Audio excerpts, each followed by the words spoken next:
May protection ka ba hindi lang sa pisikal kundi sa espiritual? Ang habak de bala ay isang malakas na proteksyon na nagbibigay ng kaligtasan sa katawan at espiritu. Gamit ang mga bibihirang pangkalikasang sangkap na pinagsama-sama ng 6 na antengeros sa Negros. Sa paniniwalang Pilipino, ang basyo ng bala, isa sa mga tinuturing na mabisang pangontra laban sa masamang nilalang, elemento, enerhiya, kahit na mga tao. Idagdag pa ang pagkokonsagra ng 6 na antengero mula sa Negros. Hindi lang ito laban sa espiritual na panganib kabayan, kundi laban ito sa negatibong enerhiya at masamang intensyon ng tao. Sa mundong puno ng galit, intriga at hindi maipaliwanag na bigat, ang pinakamahalaga ay ang paniniwala na hindi ka basta-basta matitinag. Habak de bala, hindi lang proteksyon, kundi simbolo ng lakas ng iyong spirito. Kung interesado ka kabayan, i-click lang ang yellow basket or visit ang shop ng Likha Merchandise.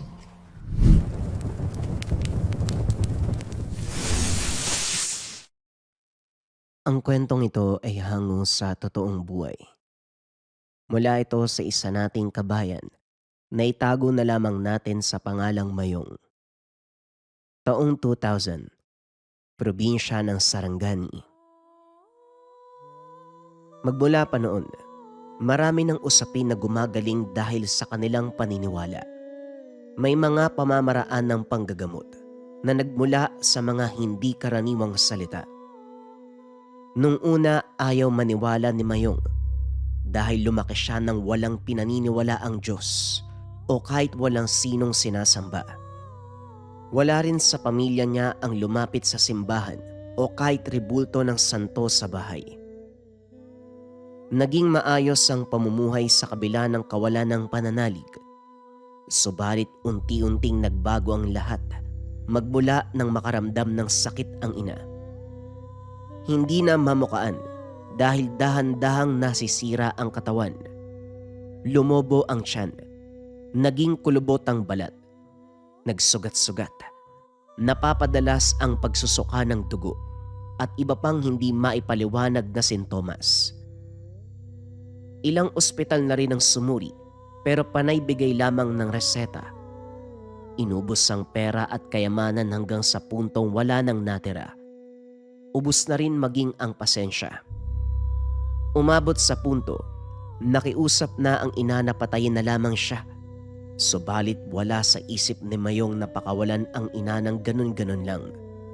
Dito pumasok ang kumare ng ina na nagmungkahi na ilapit sa albularyo ang kalagayan, bagay na hindi nagustuhan ni Mayong. Yung mga albularyo na yan, yung mga pinaniniwalaan yung Diyos o mga santo, kung totoo yan, sa una pa lang sana nagparamdam na siya.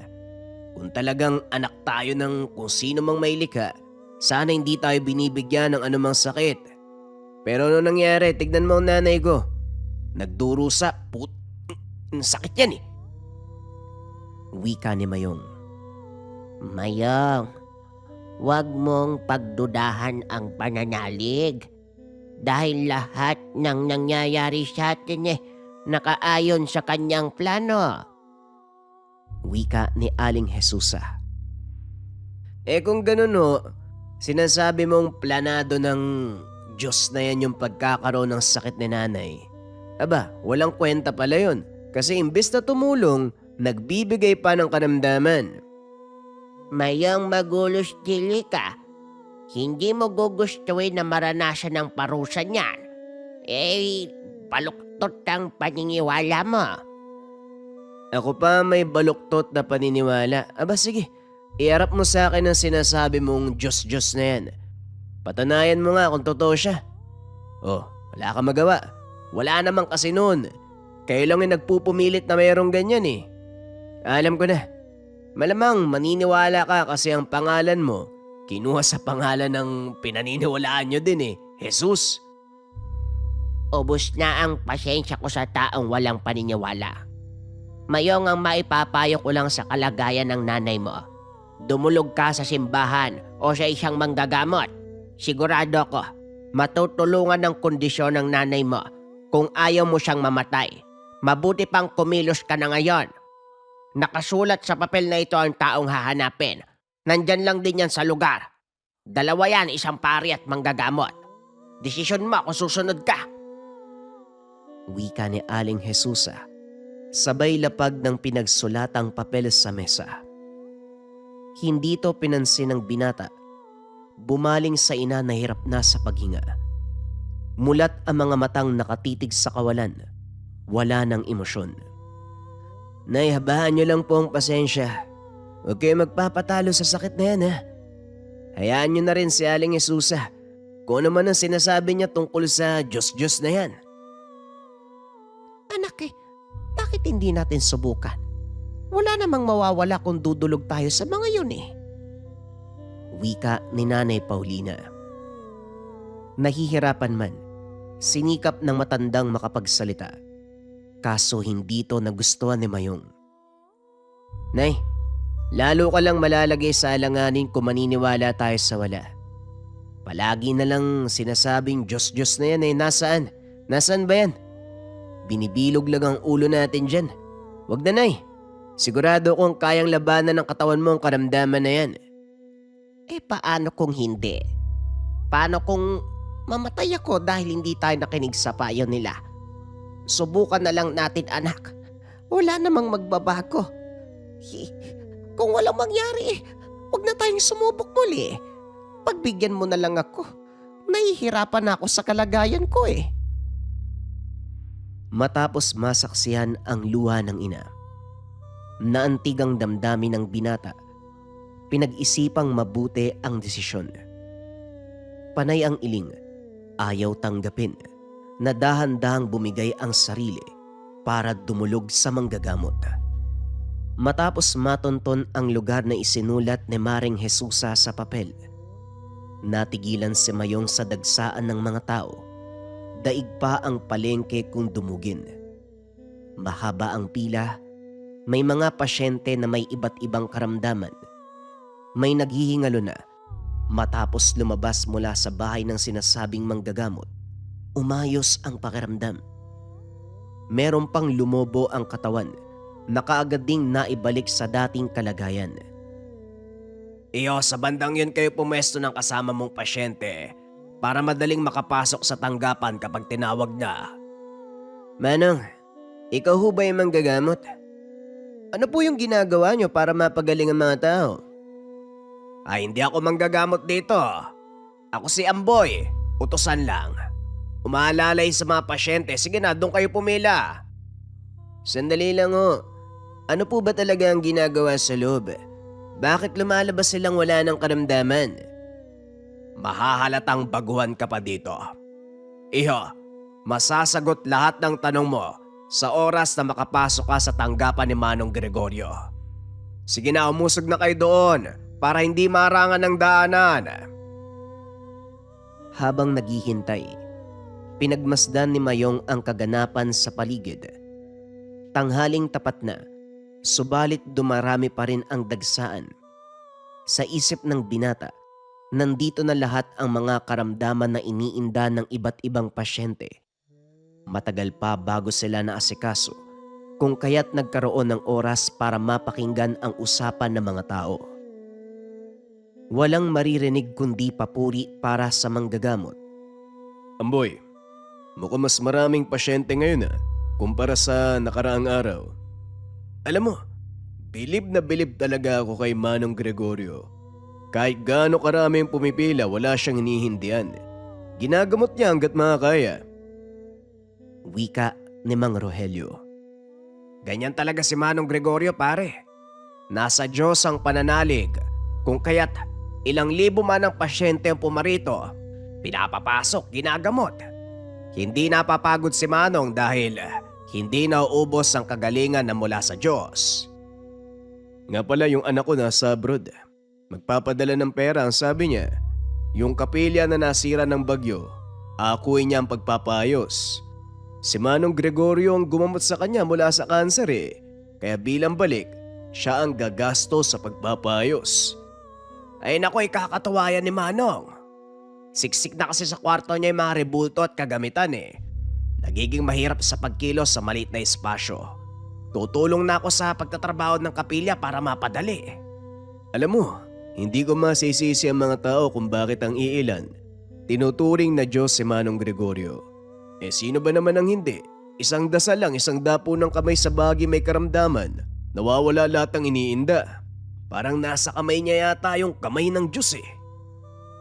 Yan nga din ang palaging sagot ni Manong kapag may nagtatanong.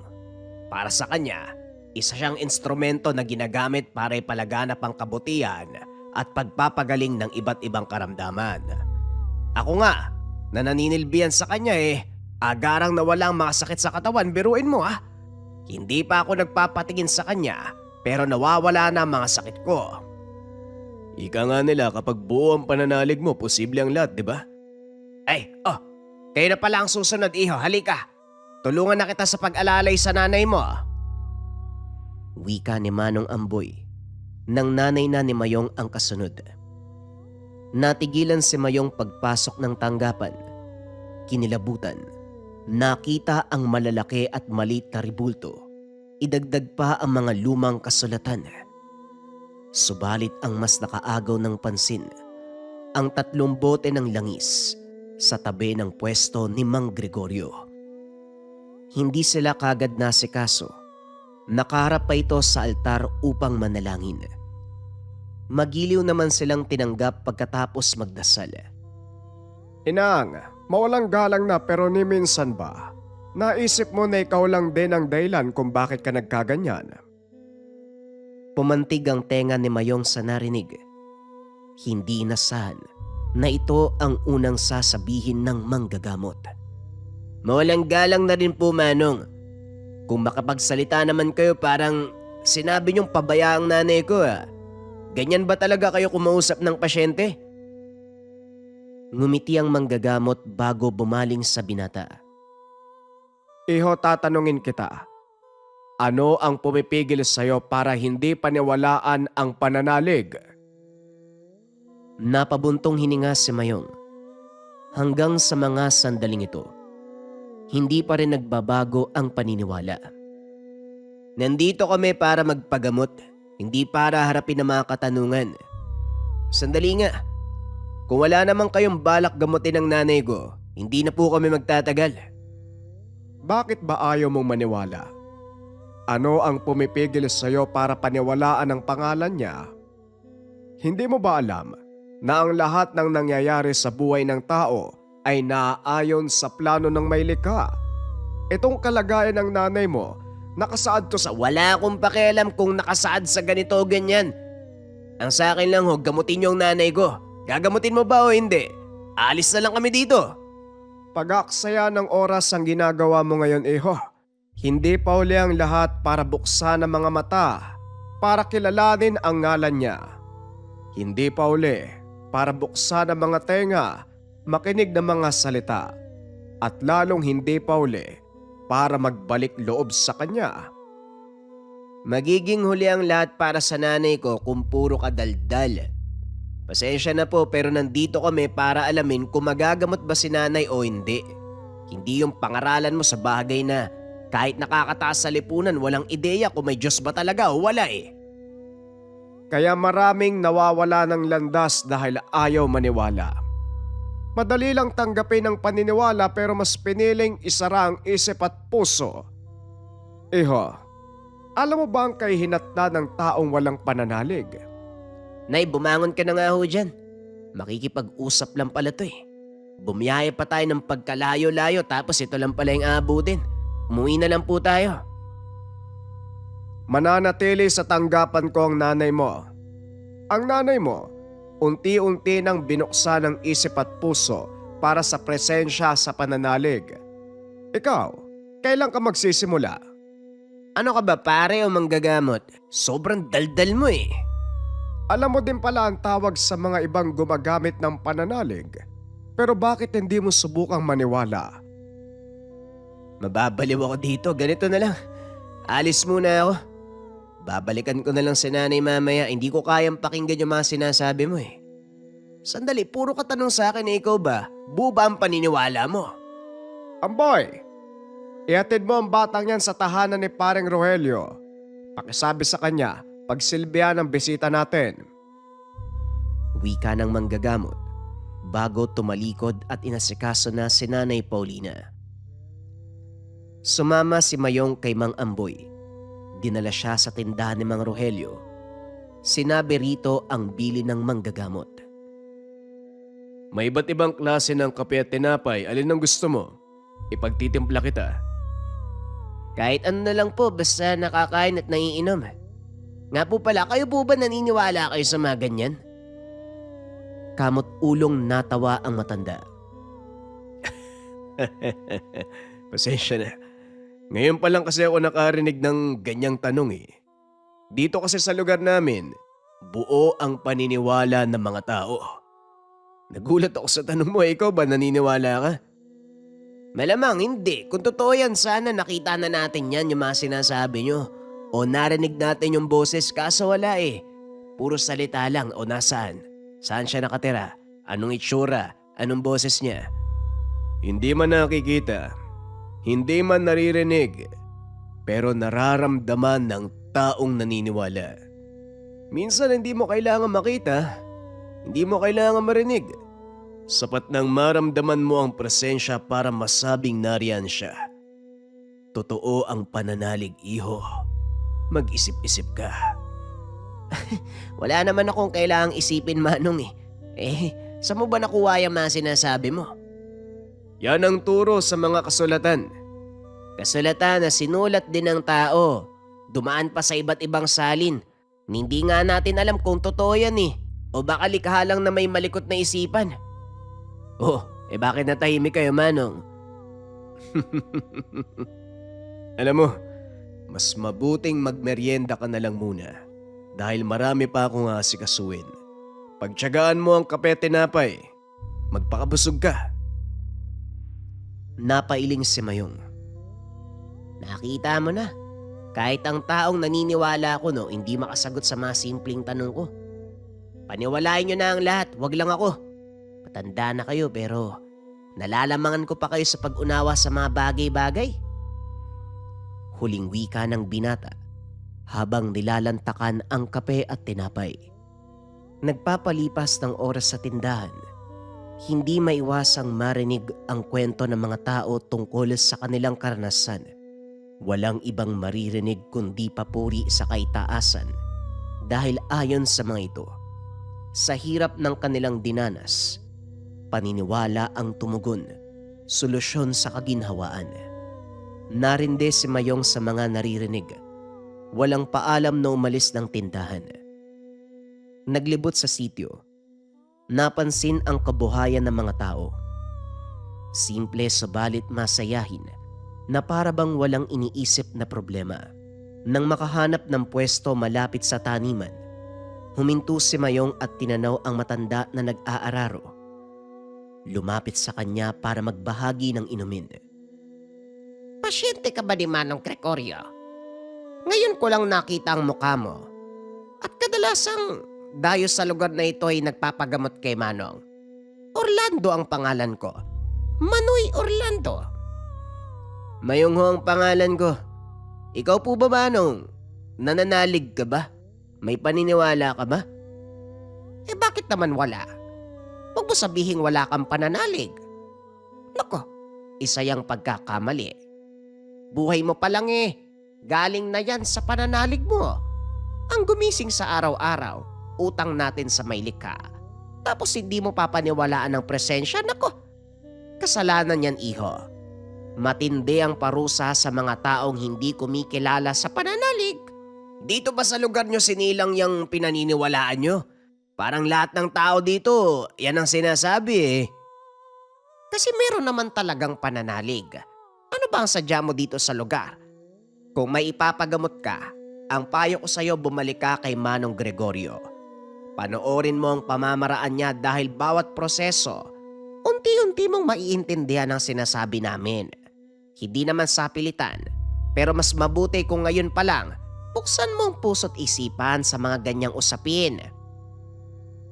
Hindi umimik si Mayong. Tinungga na lamang ang binigay nitong inumin. Maya-maya pa nagmamadali sa pagtayo nang maalala ang ina. Hapon na sa mga sandaling yun. Nakabalik na sa tahanan si Mang Gregorio. Tapos na rin ang gamutan. Naglilinis na si Mang Amboy. Dumiretso siya sa loob. Naabutan ang panggagamot. Nagpahid ng langis at nagdasal. Ito ang napansin ng binata maliban sa paulit-ulit na pagbukas ng bibig. Maya-maya pa, natapos din. Bumaling sa kanya si Mang Gregorio. Napahaba yata ang paglalakbay mo. Ngayon ka lang nakabalik. Sigurado naman handa ka ng pag-usapan ng tungkol sa pananalig. Pambira naman, magpaawat ka Manong. Bumalik ako para alamin ko ano nangyari sa nanay ko. Bumuti na ang kalagayan ng nanay mo ayon sa pananalig. Hinawi ng manggagamot ang kurtina sa kabilang silid. Hindi makapaniwala si Mayong sa nakita. Nakaigaman ang ina. Nasa mahimbing na pagtulog. Bumalik sa normal ang kalagayan ng katawan.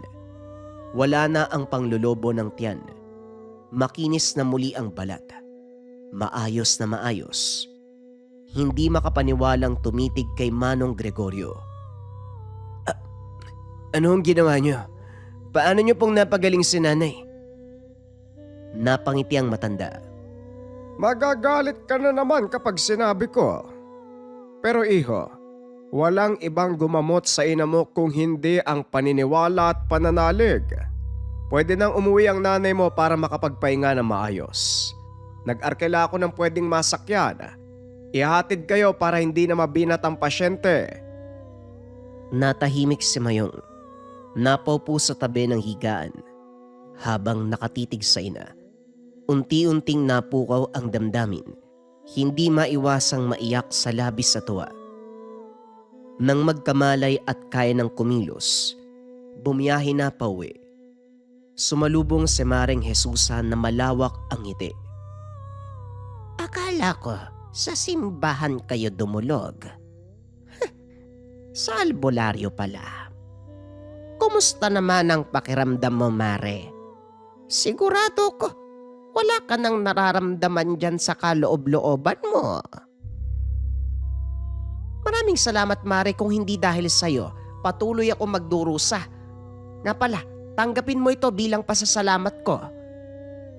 Mare, hindi ko binigay ang pangalan ni Manang Gregorio para bayaran ako. Ang sa akin lang mabawasan ang sakit na daladala mo. Isa pa, walang hinihiling na kapalit ang pananalig. Ang kailangan mo dito ay buong tiwala, lalong-lalo na sa anak mong si Mayong. Pero Mare, sa totoo lang napagtanto ko, nariyan pala talaga ang may likha para tumulong. Narinig ko sa dasal ni Manong Gregorio, sa bawat pahid ng langis, sa bawat pagbasa ng dasal, damang-dama ko ang presensya ng Diyos. Ang gaan sa pakiramdam, naging klaro ang isipan ko. Yung sakit na matagal ko nang iniinda, natauan ako, Mare. Totoo talagang may amang may likha. Tunay talaga ang Panginoon, Mare. O siya, mauna na ako. Dadalo pa ako sa misa. Ay, sasama na ako. Gusto ko yakapin ng buong puso ang pananalig ko.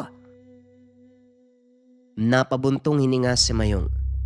Hindi nakapalag sa desisyon ng ina. Naupo siya sa sulok. Napaisip. Ngunit nangibabaw pa rin ang paniniwala.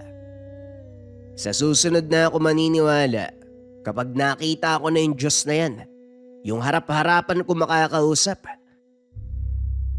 Nang sumunod na araw, hindi nagustuhan ng binata ang nangyayari sa tahanan. Kaliwat kanan ang naglalaki ang rebulto. Maging ang pintuan halos sabitan na ng kung ano-ano. Tuwing gabi nagdarasal ang ina. Nakikiisa sa gawain ng simbahan kasama si Aling Jesusa. Umabot pa sa punto na kahit sapag, pinagtatalunan ang tungkol dito. Anak, bakit ba ayaw mong buksan ang puso para sa Diyos? Huwag mo nang patagalin ang pagtanggap. Baka mahuli na ang lahat. Nay, pwede ba? Huwag na natin pagtalunan ng bagay na yan. Ayoko nga eh. At saka, bakit ba ang bilis mong maniwala? Paano kung paandar lang ni Manong Gregorio yung nangyayari? Paano kung ang totoo, langis niya ang nagpagaling? O hindi ba sinungaling yun? Anak, totoong gumagamit ng langis si Manong. Pero hindi nagmumula sa likidong yon ang puwersa ng paggaling. Nasa paniniwala at salita ng Diyos. Habang ginagamot ako ni Manong, paulit-ulit niyang tinatanong, naniniwala ka ba? May pananalig ka? Nagtitiwala ka? Ilang beses akong humindi dahil yun naman talaga ang totoo. Pero binigyan niya ako ng oras para makapag-isip. Hanggang sa muli niya akong tinanong, sa puntong yon ang sagot ko ay oo. Sinimulan niya ang proseso ng pagdadasal. Tinig na dinig ko eh. Hiningi niya ang kagalingan ng karamdaman ko sa pangalan ng Ama. Habang binabasaan ako ng dasal, unti-unting nawala ang bigat ng kalagayan ko. Gumaan ang pakiramdam. At alam mo ba kung anong pumukaw sa paniniwala ko? Mula sa katawan, may lumitaw na nakakabulag na liwanag at may anino ng tao. Wala siyang sinabi. Inilahad lang ang kamay. Taos puso kong tinanggap at dito nagsimulang humupa ang pakiramdam ko. Naging magaan. Pagmulat ko ang sabi ni Manong, sa ngalan ng Ama, magaling ka na. Kahit ano pa ang sabihin mo, Nay, hindi magbabago ang paniniwala ko. At bakit naman? Iintayin mo pang malagay sa bingit ng kamatayan para maniwala ka. Anak, kapag ganyan huli na ang lahat para sa'yo. Di uli na ang lahat, tapos ang usapan. Lumabas ang binata, dala ang bigat ng kalooban. Dumiretso sa barkada at sumama rito sa paglakwatsa. Sinubukan ni Mayong makipagsabayan upang kahit papano mawala ang sagutan sa ina. Sumunod lamang sa mga ito. Hindi inaasahan na magkakaroon ng problema. Nakarinig ng kakaibang huni na ayon sa matatanda, ito ang tunog ng aswang. Anong tunog aswang? Ik-ik-ik-ik na yan. Sige, mag-ik-ik ka dyan. Punta ka dito nang sakaling kita. Nagtawanan ang lahat sa sinabi ni Mayong. Wala namang nangyari. Pero na maghiwalay na ang lahat sa pag-uwi. Nakasalubong si Mayong ng isang matanda. Habang papalapit, ibang-iba ang aura. Unti-unting nang lalamig ang lugar. Tumataas ang balahibo ni Mayong. Ilang sandali pa, paulit-ulit bumubuka ang bibig ng matanda. Hindi niya maintindihan kung ano ang sinasabi nito.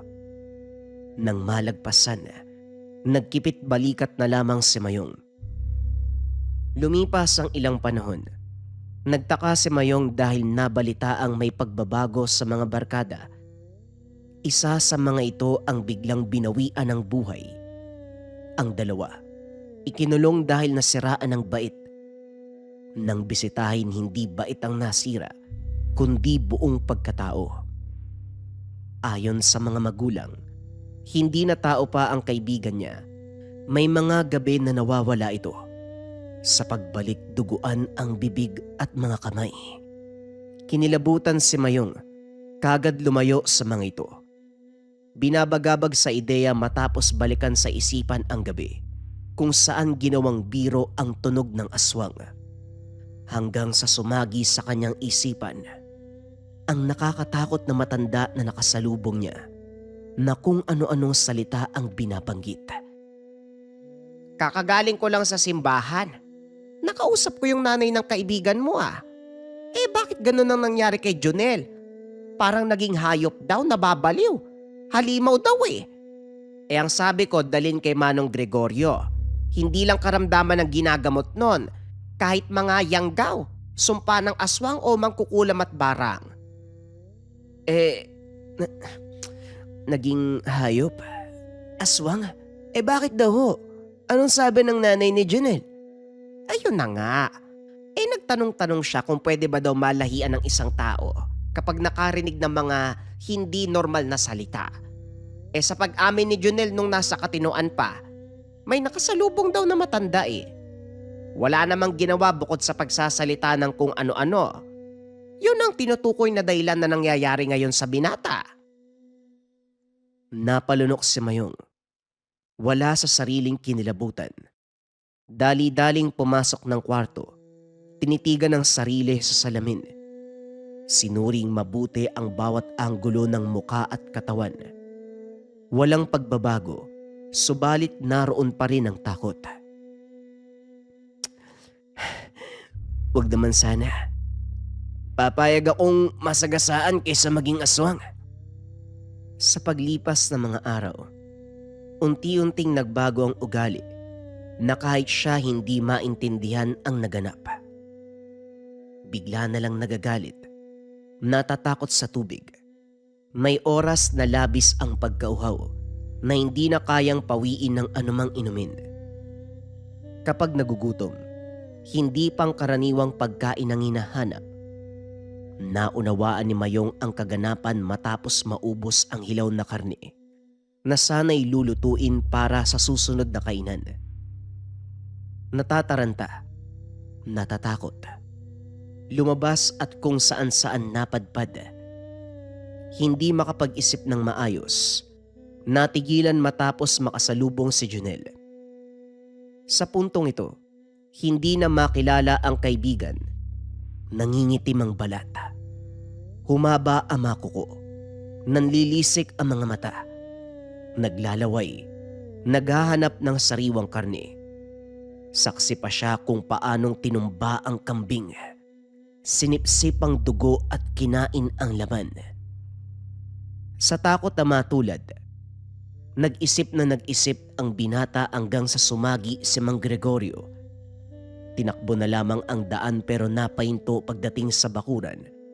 Nang mapansin na umilaw ang loob, dali-dali siyang nagtago. Isa sa pumigil ay ang malaman ni Manong Gregorio na nandito siya para magpagamot. Gayong hindi naman siya naniniwala sa pananalig. Habang nilalabanan ang pasya, naalerto ng magbago ang pakiramdam na para bang may ibang katauhan na gustong kontrolin ang sarili. Nagsimula na ding mag-iba ang tingin sa nakapastol na hayop sa silong ng kabayan. Sa takot na matulad sa kaibigan, dali-daling kumatok sa tahanan ni Manong Gregorio. Tinanggap siya ng matanda ng walang pag-uusisa. Binabad nito ang hintuturo sa langis at saka ginuhitan ng simbolo ang noo ng binata. Nagbuklat ang libro. Ilang ulit ginawa ang simbolo. Maya-maya ay humupa ang karamdaman. Natutuwa akong makita ka sa kalagayan na to. Hindi sa sitwasyon na naghihirap ka. Naisip mong pumunta rito at tangkilikin ang pananalig. Huwag mo nang ipagkaila. Halata sa mga mata mo. Pero medyo nakakalungkot ng kaunti kung kailan ka nakakaranas ng alanganin sa buhay, doon mo tatanggapin ang pananalig. Pero hindi bale. Hindi pa naman huli ang lahat. Pero wala akong balak na sumamba ng sagad. Katulad ni nanay, gusto ko lang magpagamot at gumaling. Yun lang. Alam mo ba kung saan nagsisimula ang tunay na paggaling?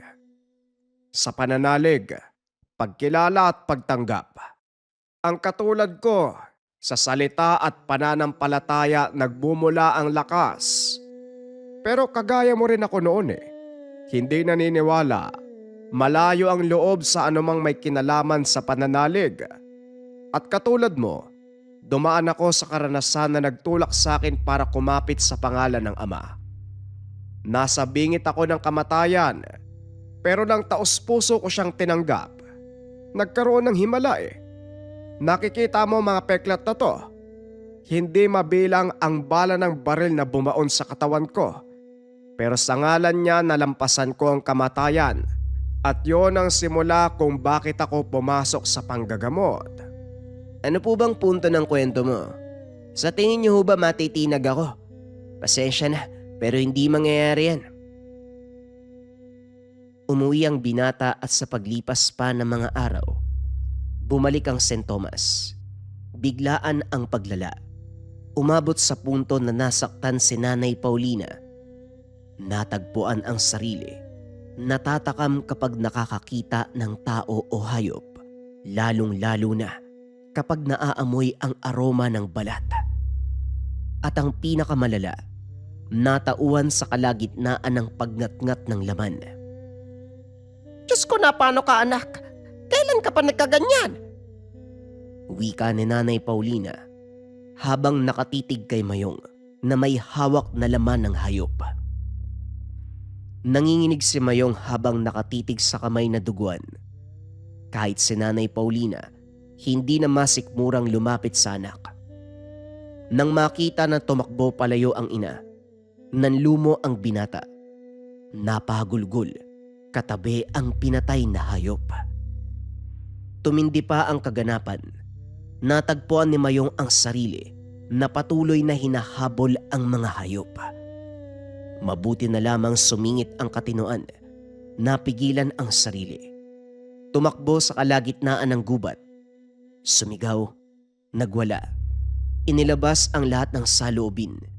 Maging ang Diyos ay kwenestyon. Sinasabi nila, lahat ng tao anak ng Diyos. Lahat ng tao pinapahalagahan mo. Lahat ng tao pinoprotektahan mo. Hindi ako naniniwala dahil hindi kita nararamdaman. Kung talagang nandyan ka, magparamdam ka sa akin. Ipamukha mong totoo ka. Alisin mo ang sumpa sa katawan ko. Tatalikuran ko ang dating buhay at buong puso kitang tatanggapin. Hindi mo kailangang hamunin ng Diyos. Dahil sa oras pa lang na nagsimula ang sumpa, pinadala niya ako para gamutin ka. Mayong, isang sagot lang ang gusto kong marinig sa'yo. Naniniwala ka ba sa amang may likha? Dito na tuluyang bumigay si Mayong. Hindi dahil sa nararamdamang sumpa, kundi sa pagbigat ng lahat. Para siyang sinukluban ng langit at lupa sa simpleng tanong na hindi makapa ang sagot. Blanko ang isipan, subalit pinilit tumango. Inakalang ayos na ang ganong sagot, pero umiling si Manong Gregorio. Sa susunod ka na sumagot kapag buo na ang pasya mo. Hindi mo kailangan tumugon kung naguguluhan ka. Nasa bahay lang ako. Puntahan mo ako anumang oras. Napasabunot sa sarili ang binata. Hindi siya pinakinggan ni Manong Gregorio kahit nakikiusap na gamutin kagad. Binalot ng takot at pangamba, kaya dali-daling ikinalma ang sarili para makapag-isip. Alam niya rin na hindi siya haharapin ng manggagamot kapag wala pang sagot sa tanong. Tinimbang ang mga bagay-bagay. Matapos makapagpasya, pinuntahan si Mang Gregorio. Naabutan niya itong nagdarasal. Napatitig siya sa mga gamit sa altar. Napapatanong sa isipan at sa kalagitnaan ay parabang may pumukaw ng pansin. Sa oras na natapos si Manong Gregorio, agad siyang nagsalita. Manong, may sagot na po ako. Naniniwala ako. Naniniwala ako sa Diyos. Patawarin niya sana ako. Pero Manong, naniniwala po ako. Paulit-ulit na sinabi ng binata ang bagay na ito. Lalo siyang napagulgol nang yakapin ni Manong Gregorio. Habang nakaupo at nag-aantay, sinimulan ang proseso ng gamutan. Napansin ni Mayong ang pagbabago sa sarili. Nakampante sa kabila ng pagkakaroon ng sumpa. Sisimulan ko na ang panggagamot, iho. Handa ka na bang maramdaman ang presensya ng Ama na lilinis sa pagkatao mo? Ganito po pala kapag may paniniwala. Magaan ho. Kampante saka parang wala na akong takot. Hindi man sinagot ang tanong, natutuwa pa rin si Manong Gregorio. Nagsimula na sa proseso. Binuksan ang bote ng langis. May mga ugat sa loob. Pinalabas ang dila ng binata at ginuhitan ng simbolo. Ganon din sa noo at sa lalamunan. Inilapad ang palad sa ulo at tiyan. Habang sumasambit ng dasal, hinihilot ang tiyan paakyat sa dibdib. Inulit-ulit. hanggang sa naramdaman ni Mayong na parang may bato sa loob na gustong lumabas. Maya-maya pa, nagpatuloy ang pagsusuka. Bukod sa laway, maliit na bato ang iniluwa. Kaagad itong dinampot ni Manong Gregorio at binalot sa itim na tela. Tinalian at siniguradong selyado. Muling dinasalan si Mayong. Pinainom na rin ang isang patak ng langis.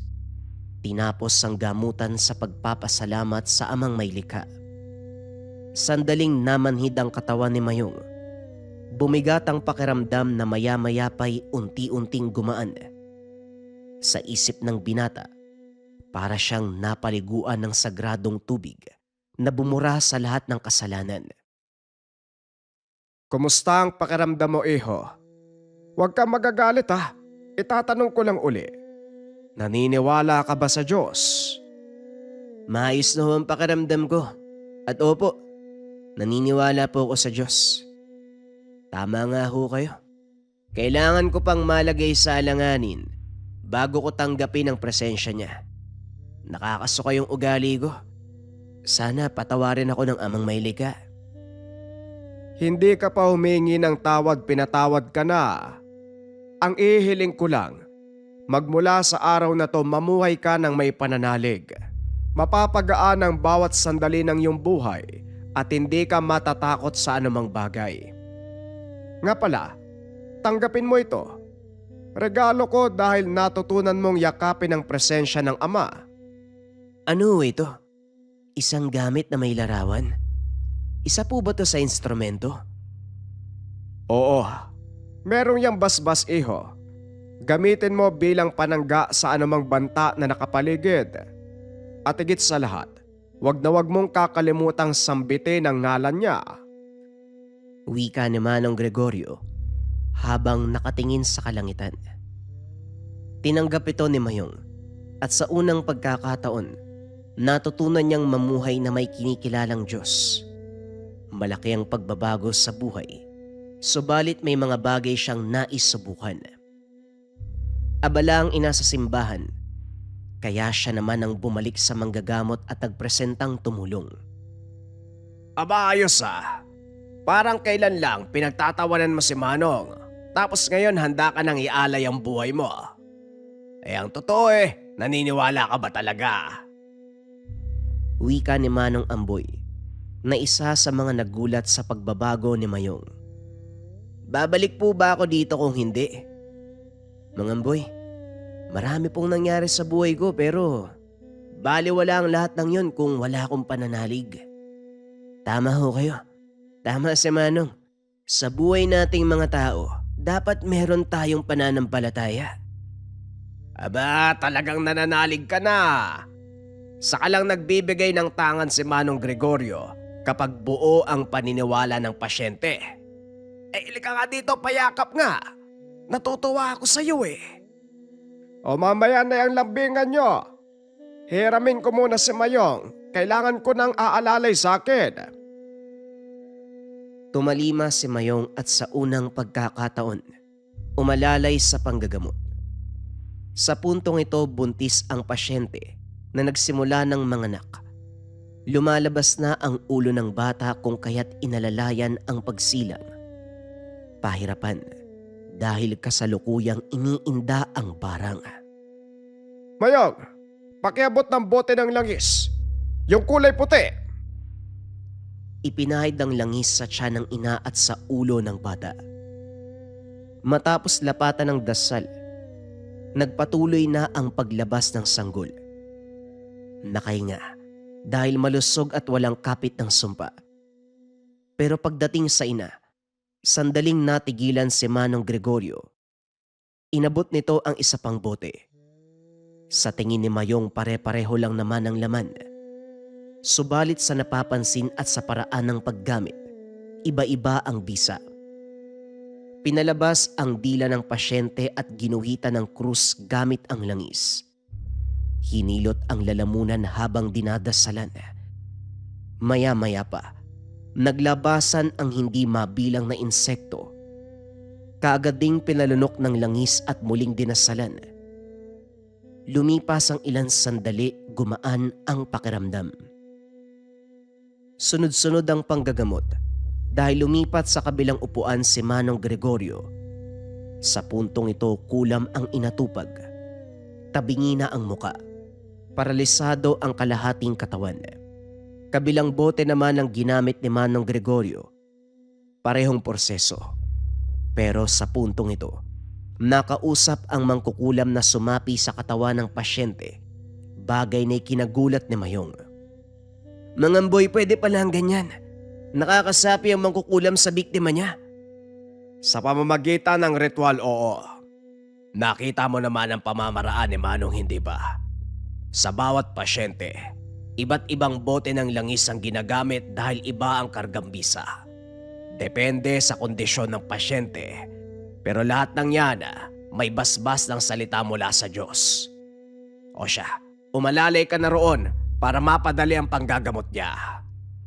Katulad ng sinabi nito, iba't ibang bote ng langis ang ginamit ni Manong Gregorio. Depende sa kalagayan ng pasyente. Pero ang kinakasabikan sa lahat, ang muling pagkasaksi ng panggagamot sa Yanggaw. Sa puntong ito, si Jonel ang dinulog na pasyente. Napatanda ng krus si Manong Gregorio, nagpupumiglas ang nakataling binata. Parang asong baliw na kulang na lang ay kumagat. Pare, nakatikim na ng laman ng tao ang anak mo. Hindi ko may papangako na mapapagaling siya pero gagawin ko ang lahat ng makakaya. Hilingin ko munang lumabas kayo lahat. Kami ni Mayong aasikaso dito. Amboy, pakialalayan muna sa labas. Inihanda ang mangkok. Hinalo ang langis na mula sa 3 bote. Habang dinadasalan ito sa harapan ng altar, inasikaso naman ni Mayong ang pagbabantay sa nakataling pasyente. "Jonel, pare, hindi mo ba ako nakikilala? Ako to, lumabang ka. Huwag mo hayaang lamunin ka ng sumpa. Gumaling ako dyan, pare, nung hindi ako sumuko eh. Tignan mo ako. Magtiwala ka sa Diyos, pare. Isipin mo siya. Humiling ka sa Kanya. Siya ang makakatulong sa'yo. Pare!" Naalerto ang binata nang mapigtas ang tali at hinatak siya palapit. Natarantang sumigaw. Kinagat sa balikat. Lumapit si Manong Gregorio para pumigil. Nanghina ang Yanggaw matapos tamaan ng langis. Sa kabilang banda, nagtataka si Mayong dahil wala siyang sugat. Napunit lang ang damit, pero wala ni isang galos sa balat. Sa ngalan ng kapangyarihan na ibinigay sa akin ng Amang may likha, inuutusan kita. Lisanin ang katawan ng taong ito. Wika ni Manong Gregorio habang isinasaboy ang langis kay Jonel. Sa napapansin ni Mayong, kumikinang ang suot na medalyon ng manggagamot sa tuwing tatamaan ng sinag ng ilaw. Unti-unting kumalma ang paligid. Hinilot ni Mang Gregorio ang sikmura. Dinama ang kinalalagyan ng nagkakarga ng sumpa. Dahan-dahan itong ginagabayan ng hilot hanggang sa nailabas sa bibig. Itim na sisiw. Nagwawala. Nanlaban dahil inatake si Mang Gregorio, pero sa pagsaboy ng langis, nanghina ito at nawala ng buhay. Nagsimula na ring mangisay si Jonel. Dali-dali itong dinasalan. Sa napapansin ni Mayong, kalmado man si Mang Gregorio, mahahalata na nangangamba. Tuloy-tuloy ang dasal. Ilang beses nang nagpahid ng langis sa katawan ni Jonel. Tinawag na rin si Mang Amboy para sumabay sa pagkakarga ng orasyon. Si Mayong din, palihim na nagdasal sa tabi. Bawat segundong lumipas, kaakibat ay kaba. Ang mga kaanak sa labas ay kanya-kanya na rin sa pagdarasal. Naubos ang langis sa ilang ulit na pagpahid at pagpapainom. Maya-maya pa namayani ang katahimikan. Nagkatinginan ang lahat. Tila bumagal ang galaw ng paligid sa pag-aalala. Unang lumabas si Manong Amboy. Bagsak ang mga balikat. Sumunod si Manong Gregorio na nakayuko. "Manong, ano po nangyari?" Walang imposible kung buo ang pananalig. Ligtas na ang pasyente! Umingay sa buong lugar. Panay pagpapasalamat ang ginawa. Maging si Mayong ay nagdasal ng pasasalamat. Aba, ngayon lang kita nakita nagdasal ah. Malaki na ang pinagbago mo, Mayong. Ipagpatuloy mo nang tuluyang manahan sa iyong pagkatao ang presensya ng Ama. O siya, magdiwang tayo. Sa awa ng ating Panginoon, ligtas na si Junel. Nagsalo-salo ang lahat. Sa kabilang banda lumapit si Mayong kay Manong Gregorio. Lakas loob na humiling sa manggagamot. Manong, pwede ba dito na lang ako sa paggamutan nyo? Handa ko iaalay ang buhay ko para pagsilbihan ng Ama. Nakita ko po kung paano siya kumilos. Kung paanong nagpapagaling ang bawat salita. Itong tanga na binigay nyo, naramdaman ko po yung proteksyon ng inatake ako ni Junel eh. Walang sugat, walang galos. Kagaya ng sinabi nyo, kapag buo ang pananalig, protektado ka sa anumang banta. Yan ang inaantay kong marinig mula sa'yo. Pero hindi ka pwedeng ampunin dito ha. May nanay ka na kailangang uwian. Isipin na lang natin na trabaho ito. Pupunta ka rito sa oras na kailangan ng serbisyo mo. Magsisimula ka bukas sa bukas bilang alagad ng amang may likha. Tuwang-tuwa ang binata. Iba ang dulot na saya sa kanya. Katulad ng sinabi ni Manong Gregorio, sinimula ng binata ang serbisyo pagsapit ng kinabukasan. Katulad ni Mang Amboy, umalalay at nag-asikaso sa mga dumadagsang pasyente. Kung minsan naman tumutulong sa loob o hindi kaya sumasama kay Manong Gregorio kapag may bibisitang pasyente sa ibang lugar. Habang tumatagal, hindi na namalayan ang paglipas ng panahon at sa mga sandaling ito, lalo pang naunawaan ng binata ang presensya at kahalagahan ng pananalig, pagtitiwala at paniniwala. Umabot sa punto na lalong tumanda si Manong Gregorio. Sa kondisyon na halos hindi na makatayo sa kinauupuan, kasabay ng panglalabo ng paningin, si Mayong ang pumalit sa tungkulin. Nariyan pa rin naman ang matanda, patuloy sa paggabay. Hindi lang sa barang, kulam, ordinaryong karamdaman ang napagaling, maging biktima ng yanggaw. At sa panahon ng pamamahinga, minsan naisip ni Mayong kung paano siya humantong sa ganitong gawain. Kung babalikan ang nakaraang buhay, wala siyang kinikilalang Diyos. Pero ngayon, nabubuhay sa pananampalataya. Ginawang agahan at hapunan ang pagdarasal. Ang dating binata na walang kinikilalang Diyos, ginampanan ng tungkulin ng pagiging isang manggagamot.